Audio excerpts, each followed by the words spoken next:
কি ব্যাপার এরকম করে তাকিয়ে আছেন, মনে হচ্ছে ভূত দেখলেন? না না, আপনি ভূত হতে যাবেন কেন? আপনি তো সাক্ষাৎ পড়ি। যাই হোক, ফাইনালি আপনার মুখে প্রশংসা শুনলাম, এবার চলুন। কোথায়? কোথায় মানে কি? আপনি জানেন না আমি কোথায় কোথায় যাই? আপনি আবার বাসা থেকে পালিয়ে এসেছেন? তাহলে ফাইনালি আপনার বয়ফ্রেন্ড রাজি হলো বিয়ে করতে আপনাকে। আলহামদুলিল্লাহ, আপনার একটা গতি হয়েছে। আর কিছু? আমার মা কি বলে জানেন? আমার মা বলে যেই মেয়ের বিয়ে একবার ভেঙে যায় সেই মেয়ের বিয়ে হতে অনেক কাঠখড় পোড়াতে হয়। আপনার ভাগ্য তো অনেক ভালো, আপনার বয়ফ্রেন্ড রাজি হয়ে গেছে আপনাকে বিয়ে করতে।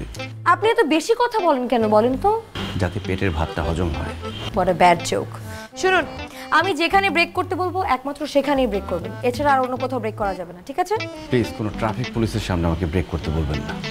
আপনি না বেশি কথা বলেন, চলেন।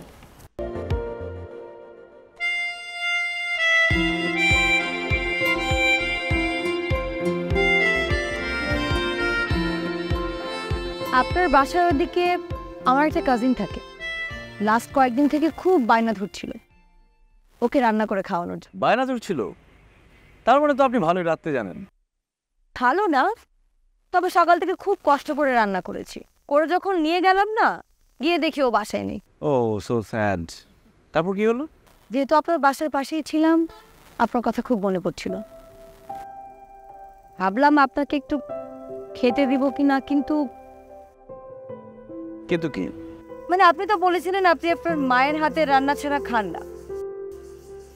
আমি দিনে খাবেন? এইভাবে বলছেন কেন? আসলে আমি হোটেল রেস্টুরেন্টের খাবার খেতে পারি না। কই দেন। আপনি টেস্ট করে আমাকে বলবেন কত নাম্বার পেয়েছি।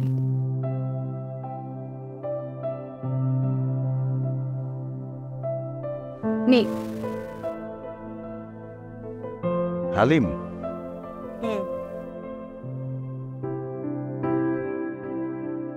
জানি না আন্টির মতো হয়েছে কিনা, আপনি ট্রাই করে দেখতে পারেন।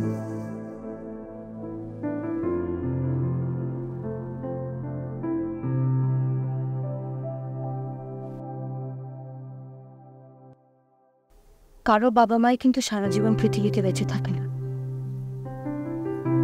আল্লাহ আমাদের সবাইকে পৃথিবীতে পাঠিয়েছে, আবার যখন সময় হবে তার কাছে নিয়ে যান।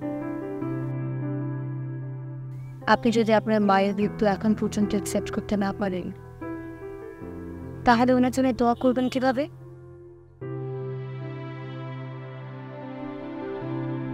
চলুন আমরা সবাই মিলে আন্টির জন্য দোয়া করি, যাতে উনি জান্নাতবাসী হয়।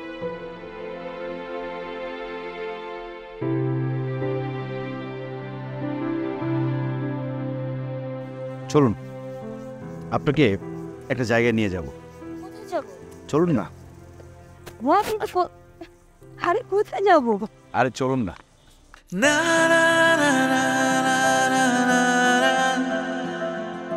na